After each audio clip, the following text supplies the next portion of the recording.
बुद्ध आणि त्यांचा धम्म या ग्रंथाचे वाचन. तथागत बुद्धांचे उत्तर.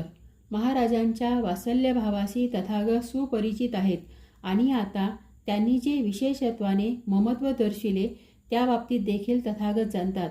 असे असून देखील जगातील अकुशलता आणि दुःखसुद्धा तथागत जाणतात आणि म्हणूनच अपरिहार्यतेने जगाच्या दुःखमुक्तीकरिता तथागतांनी गृहत्याग केलेला आहे. जर जगात आपल्या प्रियजनांचा वियोग अनिवार्य नसता तर कोण आपल्या नातेवाईकांसोबत राहू इच्छिणार नाही. एकदा झालेला वियोग पुन्हा दुसऱ्यांदा होणारच आहे.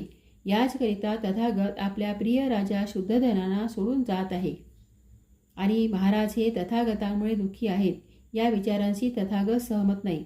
कारण की ही गोष्ट अशी आहे की एखादा आपल्या स्वप्नातील विवाहाच्या वेळेस भविष्यातील वियोगाच्या चिंता करीत असतो आणि दुःखी होत असतो.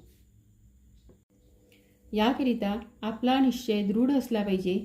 वेगवेगळ्या प्रकाराने आणि कारणाने होणाऱ्या दुःखाची वियोगाची स्वरूपे पाहिल्यावर आपणाला हे समजले पाहिजे की पुत्र किंवा नातेवाईक हे दुःखाचे कारण नसून अज्ञान किंवा अविद्या हे दुःखाचे मूळ कारण आहे.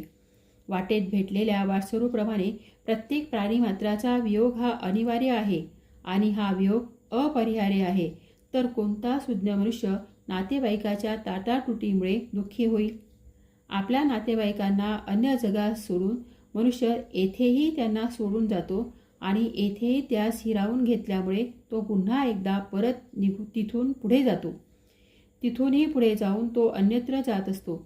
अशी मनुष्यमात्राची दुःखी कहाणी आहे. जे विमुक्त आहेत ते अशा मनुष्यमात्राची काय दखल घेऊ शकतात? मातेच्या कुशीतून जन्म घेतलेल्या क्षणी पासून मृत्यू हेच ज्याचे गुणलक्षण आहे. मृत्यू ही निश्चित गोष्ट आहे, तर पित्यास पुत्राबद्दल माया का आणि अरण्यात जाणे हे अवेळी आहे असे का आपण म्हणता? भौतिक गोष्टीच्या प्राप्तीकरिता वेळ अवेळ असेलही काळ हा प्रत्येक गोष्टीशी अविभाज्यतेने संलग्न जोडलेला असतो असे म्हटले जाते. काळ जगातला वेगवेगळ्या परिवर्तनशील अवस्थांमधून घेऊन जात असतो. जर का जीवन अनित्य आणि अस्थिर आहे तर मग स्तुत्य अशा परमोच्च सद्धम सुखप्राप्तीकरिता कोणतीही वेळ ही अवेळ नसते. महाराजांचा संकल्प एक पिता म्हणून आपल्या पुत्रास राज्य सोपविणे हे योग्यच आहे, परंतु ते तथागताकरिता मात्र एखादा रोगी जसा अयोग्य भोजन स्वीकारून आपला रोग अधिक वाढवितो या समान आहे. जिथे चिंता आहे, राग द्वेष आहे, क्लांती आणि इतरांप्रती अन्याय आहे, अशा प्रकारचा राज्याधिकार एखाद्या शून्य बुद्धिमान व्यक्तीस कसा उचित असणार आहे? स्वर्णमहाल हा अग्नीसारखा भासत आहे. उत्तमातील सर्वोत्तम भोजन हे विषारी जहरी वाटत आहे आणि कमलपुष्पांनी आच्छादित शयेवर असे वाटते की आपण मगरीवर पहुडलेलो आहोत.